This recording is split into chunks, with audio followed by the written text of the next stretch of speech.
Once again welcome back to KC's classes. KC's ക്ലാസ്സസിന്റെ മറ്റൊരു പുതിയ വീഡിയോയിലേക്ക് എല്ലാവർക്കും സ്വാഗതം. This is Kiran CS. Kerala PSC junior accountant category number 363-364-2025 ഈ ഒരു പോസ്റ്റിന്റെ സ്മാർട്ട് സ്റ്റഡി വീഡിയോസ് നമ്മൾ കണ്ടിന്യൂ ചെയ്യാണ്. ഓൾറെഡി 100 ഡേ സ്റ്റഡി പ്ലാൻ, അതിനുശേഷം module wise analysis, then previous year question paper discussion ആണ് പിന്നെ നമ്മൾ ഇപ്പോൾ ചെയ്തുകൊണ്ടിരിക്കുന്നത്. ഒരു 55 ചോദ്യങ്ങൾ നമ്മൾ ഡീറ്റെയിൽഡ് ആയിട്ട് junior accountant previous year question പേപ്പറിന്റെ ഡിസ്കസ് ചെയ്ത് കഴിഞ്ഞു. സോ ഇന്നത്തെ വീഡിയോയിൽ നെക്സ്റ്റ് ഒരു 5 ചോദ്യങ്ങളാണ് നമ്മൾ ഇൻക്ലൂഡ് ചെയ്തിട്ടുള്ളത്. വീഡിയോയിലോട്ട് പോണേക്കാൾ മുമ്പ് പറയാനുള്ളത്, നമ്മുടെ സ്ഥാപനം Kerala PSC commerce and management relate ചെയ്തുള്ള എല്ലാ പോസ്റ്റുകൾക്കും ഓൺലൈനായിട്ട് കോച്ചിങ് പ്രൊവൈഡ് ചെയ്യുന്ന സ്ഥാപനമാണ്. നമ്മുടെ ആപ്പിലൂടെയാണ് ക്ലാസ്സസ് അവൈലബിൾ ആവുക. Live sessions, recorded sessions, PDF notes, MCQ practices, previous year question paper discussion, അങ്ങനെ സ്റ്റുഡൻസിന് വേണ്ടിയിട്ടുള്ള എല്ലാ സപ്പോർട്ടും നമ്മൾ പ്രൊവൈഡ് ചെയ്യുന്നുണ്ട്. സോ ജൂനിയർ അക്കൗണ്ടന്റിന്റെ കോച്ചിങ് ഓൾറെഡി ആരംഭിച്ചിട്ടുണ്ട്. സോ നമ്മുടെ ക്ലാസ്സിൽ ജോയിൻ ചെയ്ത് പഠിച്ച് ഈ ഒരു പോസ്റ്റ് ക്രാക്ക് ചെയ്യാൻ താല്പര്യമുള്ള സ്റ്റുഡൻസിന് ഡിസ്ക്രിപ്ഷൻ ബോക്സിലുള്ള എൻ്റെ വാട്സപ്പ് നമ്പറിൽ കോൺടാക്ട് ചെയ്യാം, ക്ലാസ്സസ് ആക്സസ് ചെയ്യാം. ഓക്കെ, സോ നമുക്ക് എന്തെങ്കിലും വീഡിയോയിലോട്ട് കിടക്കാം. സോ ക്വസ്റ്റ്യൻ നമ്പർ 56 ചോദ്യം ഇതാണ്: overriding preferential payments as per section 326 and preferential payments as per 327 of the Companies Act 2013 are applicable in the case of number 1 winding up of a company, number 2 disposal of profit of companies, number 3 distribution of dividends, number 4 issue of securities. എവിടെയാണ് 326ഉം 327ഉം applicable ആകുന്നത്? 326 over riding preferential payments ആണ്, 27 ആണെങ്കിലും. അപ്പൊ എവിടെയാണ് നമ്മളിത് കേട്ടിട്ടുള്ളത്? ഒരു company liquidate ആയി കഴിഞ്ഞാൽ അതിന്റെ ബാധ്യതകൾ കൊടുത്ത് അവസാനിപ്പിക്കണം. കൊടുത്ത് അവസാനിപ്പിക്കുമ്പോൾ നമ്മൾ ഫോളോ ചെയ്യേണ്ട ഒരു ഓർഡർ ഉണ്ട്, പ്രിഫറൻഷ്യൽ ഓർഡർ. ഫസ്റ്റ് ഇത്, സെക്കൻഡ് ഇത്. സോ ഈ 326 പറയുന്നത്, അതുപോലെ തന്നെ 327 പറയുന്നത്, അൺസെക്യൂർഡ് ക്രെഡിറ്റേഴ്സിന്റെ പേയ്മെന്റിന് മുമ്പ് തന്നെ ഇപ്പൊ 326 പ്രകാരം ഇപ്പോൾ വർക്ക്മാൻസ് ഡ്യൂസ് എന്തെങ്കിലും ഉണ്ടെങ്കിൽ, അതുപോലെ തന്നെ സെക്യൂർഡ് ക്രെഡിറ്റേഴ്സ് എന്തെങ്കിലുമൊക്കെ ഉണ്ടെങ്കിൽ അവർക്ക് നമ്മൾ പേയ്മെന്റ് കൊടുക്കണം. അതാണ് overriding preferential payments as per section 326. Before unsecured creditors payment, unsecured ക്രെഡിറ്റേഴ്സിന്റെ പേയ്മെന്റിന് മുമ്പ് ഇവർക്കൊക്കെ വർക്ക്മാൻസിന്റെ ഡ്യൂസ് എന്തെങ്കിലുമൊക്കെ ഉണ്ടെങ്കിൽ, അതുപോലെ തന്നെ സെക്യൂർഡ് ക്രെഡിറ്റേഴ്സ് ഉണ്ടെങ്കിൽ അവർക്ക് പേയ്മെന്റ് കൊടുത്തിരിക്കണം എന്നാണ് പറയണം. അതുപോലെ തന്നെ 327 പ്രകാരം പറയുന്നത്, ഇപ്പോൾ ടാക്സ് ഡ്യൂസ് വല്ലതുണ്ടെങ്കിൽ, വേജസ് കൊടുക്കാൻ വല്ലതുണ്ടെങ്കിൽ, അതുപോലെ തന്നെ അക്രൂഡ് ഹോളിഡേ പേയ്മെന്റ് എന്തെങ്കിലുമൊക്കെ ഉണ്ടെങ്കിൽ ഇതൊക്കെ നമ്മൾ കൊടുത്തിരിക്കണം എന്നാണ് പറയുന്നത് ആദ്യം. അപ്പോൾ ഇതാണ് 326ഉം 327ലും പറഞ്ഞിരിക്കുന്നത്. സോ ഇത് എന്തിനാ റിലേറ്റ് ചെയ്തിട്ടുള്ളതാ? Winding up of a company. Winding up of a കമ്പനീനെ റിലേറ്റ് ചെയ്തിട്ടുള്ളതാണ് ഈ പറയുന്ന പ്രിഫറൻഷ്യൽ പേയ്മെന്റ്സിന്റെ ഓവർ റൈഡിങ്. ആദ്യം, രണ്ടാമത് എന്നുള്ള ആ ഒരു ഓർഡർ വരുന്നത് ഇവിടെയാണ്. ക്ലാരിറ്റി കിട്ടിയെന്ന് പ്രതീക്ഷിക്കുന്നു. അപ്പോൾ ആൻസർ വരെ ഓപ്ഷൻ A ആണ്. Okay, moving to question number 57. Which of the following statement is are correct as per companies act 2013? Number 1, minimum number of directors in public company is 5. Minimum number of directors in public company is 3. Minimum number of directors in private company is 2. 3 പറഞ്ഞിട്ടുണ്ട് statements. താഴെ പറയുന്നതിൽ ഏതാണ് ശരി? നമുക്ക് നോക്കാം. Number 1, minimum number of directors in public company is 5 എന്ന് പറയുന്നത് തെറ്റാണ്. 5 അല്ലല്ലോ, 3 ആണ് ശരി. പബ്ലിക് കമ്പനിയിൽ മിനിമം 3 ഡയറക്ടേഴ്സ് ആണ് വേണ്ടത്. പ്രൈവറ്റ് കമ്പനിയിൽ മിനിമം 2 ആണ്. 1 പേഴ്സൺ കമ്പനിയിൽ അപ്പോൾ 1. അപ്പോൾ രണ്ടാമത്തെയും മൂന്നാമത്തെയും സ്റ്റേറ്റ്മെന്റ് ശരിയാണ്. ദാറ്റ് മീൻസ് 2 and 3 അല്ലേ? അപ്പോൾ ഓപ്ഷൻ C ആണ് ആൻസർ വരാം അല്ലേ?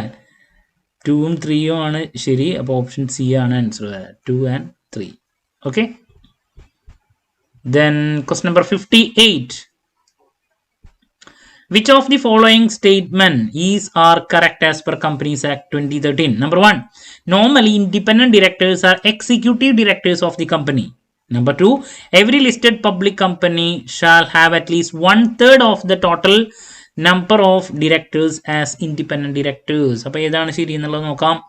ആദ്യം പറഞ്ഞിരിക്കുന്നത് എന്താ? Normally independent directors R executive directors of the company എന്നാണ് പറഞ്ഞിരിക്കുന്നത്. ശരിയാണോ? ഇൻഡിപെൻഡന്റ് ഡയറക്ടേഴ്സ് എന്ന് പറയുന്നത് നോൺ എക്സിക്യൂട്ടീവ് ഡയറക്ടേഴ്സ് ആയിരിക്കണം എന്നാ. നോൺ എക്സിക്യൂട്ടീവ് എന്ന് പറഞ്ഞാൽ എന്താ ഉദ്ദേശിക്കുന്നത്? കമ്പനിയുമായിട്ടൊരു റിലേഷനും ഇല്ലാത്തവരായിരിക്കണം ഇൻഡിപെൻഡന്റ് ഡയറക്ടേഴ്സ്. അതുകൊണ്ട് നോൺ എക്സിക്യൂട്ടീവ് ആയിരിക്കണം. ഇവിടെ എക്സിക്യൂട്ടീവ് എന്നാണ് പറഞ്ഞിരിക്കുന്നത്. ദാറ്റ് മീൻസ് ആദ്യത്തെ സ്റ്റേറ്റ്മെന്റ് തെറ്റാണ്. ഇനി രണ്ടാമത് പറഞ്ഞിട്ടുണ്ട് every listed public company shall have at least 1/3 of the total number of directors as independent directors. അത് ശരിയാണ്. ടോട്ടലിൽ 1/3 ഇൻഡിപെൻഡന്റ് ഡയറക്ടേഴ്സ് ആയിരിക്കണം. ഇൻഡിപെൻഡന്റ് ഡയറക്ടേഴ്സ് നോൺ എക്സിക്യൂട്ടീവ് ആയിരിക്കണം. എക്സിക്യൂട്ടീവ് അല്ല, കമ്പനിയായിട്ട് റിലേറ്റ് ചെയ്യാത്തവരായിരിക്കണം ഈ പറയുന്ന ഇൻഡിപെൻഡന്റ് ഡയറക്ടേഴ്സ്. അപ്പോൾ ഓപ്ഷൻ 2 ആണ് correct. That means only 2. Option B ആണ് ആൻസർ വരാം. Okay, so that's about 58. Moving to 59. As per section 132 of the Companies Act 2013, central government can constitute dash to provide for matters relating to accounting and auditing standards. Accounting and auditing standards relate ചെയ്തിട്ടുള്ള കാര്യങ്ങൾ നോക്കാൻ വേണ്ടിയിട്ട് central government constitute ചെയ്തിട്ടുള്ള body ഏതാണ്? 132 പ്രകാരം. Number 1 national financial reporting authority, NFRA. Then ICAI, Institute of Chartered Accountants of India, then Institute of Cost Accountants of India, then Institute of Company Secretaries of India. ഏതാണ് answer വരാ? ഇതിനു വേണ്ടിയിട്ട് accounting and auditing സ്റ്റാൻഡേർഡ്സിൻ്റെ കാര്യങ്ങൾ അല്ലേ ഒക്കെ നോക്കാൻ വേണ്ടിയിട്ട് constitute ചെയ്തിട്ടുള്ളത് സെൻട്രൽ ഗവൺമെൻറ് ആണ്. NFRA ആണ്, നാഷണൽ ഫിനാൻഷ്യൽ റിപ്പോർട്ടിംഗ് അതോറിറ്റി. അതിനുവേണ്ടി തുടങ്ങിയിട്ടുള്ള. ബാക്കി 3 എന്ന് പറയുന്നത് എന്താ? അപ്പോൾ ചാർട്ടേഡ് അക്കൗണ്ടൻസ് ഓഫ് ഇന്ത്യ എന്ന് പറയുമ്പോൾ പ്രൊഫഷണൽ ബോഡിയാണ്. ചാർട്ടേഡ് അക്കൗണ്ടൻസിൻ്റെ കാര്യങ്ങളൊക്കെ റെഗുലേറ്റ് ചെയ്യാൻ വേണ്ടിയിട്ടുള്ളതും അതുപോലെ തന്നെ സ്റ്റാൻഡേർഡ്സ് ഒക്കെ ആദ്യം ഇഷ്യൂ ചെയ്യുന്നത് അല്ലേ ഈ പറയുന്ന ICAI ആണ്.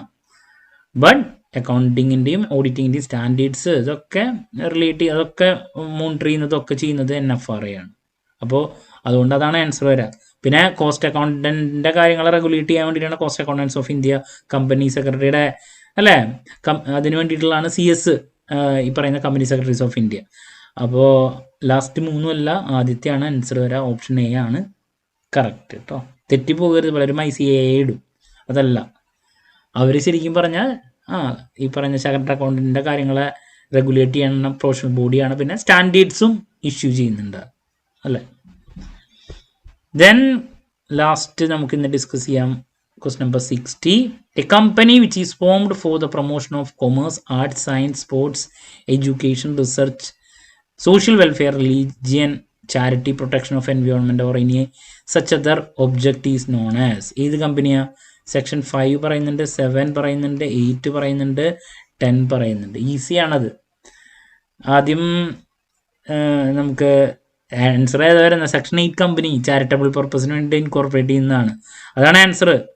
ബാക്കി ഇപ്പോൾ 5, 7, 10 ഒന്നല്ല, ചാരിറ്റബിൾ പർപ്പസിൻ്റെ ബേസിൽ ഇൻകോർപ്പറേറ്റ് ചെയ്യുന്നതാണ് ഈ പറയുന്ന സെക്ഷൻ 8 കമ്പനി എന്ന് പറയുന്നത്. സോ ഓപ്ഷൻ C ആണ് ആൻസർ. ഓക്കെ, സോ ഇതൊക്കെയാണ് നമ്മൾ ഇന്നത്തെ വീഡിയോയിൽ ഇൻക്ലൂഡ് ചെയ്തിട്ടുള്ള 5 ചോദ്യങ്ങളുടെ ഡീറ്റെയിൽഡ് എക്സ്പ്ലനേഷൻ. സോ നെക്സ്റ്റ് ഒരു 5 ചോദ്യങ്ങൾ നമുക്ക് നാളത്തെ ക്ലാസ്സിൽ ഇൻക്ലൂഡ് ചെയ്യാം. ക്ലാരിറ്റി കിട്ടിയെന്ന് പ്രതീക്ഷിക്കുന്നു. എന്ത് ഡൗട്ട് ഉണ്ടെങ്കിലും കമൻറ്റ് ചെയ്യാതിനുള്ള മറുപടി ഞാൻ വീഡിയോസിലൂടെ നൽകുന്നതായിരിക്കും. മറ്റൊരു വീഡിയോയുമായി വീണ്ടും കാണാമെന്നുള്ള പ്രതീക്ഷയോടെ നിർത്തുന്നു. This is Kiran CS signing off. Have a nice day. Thank U.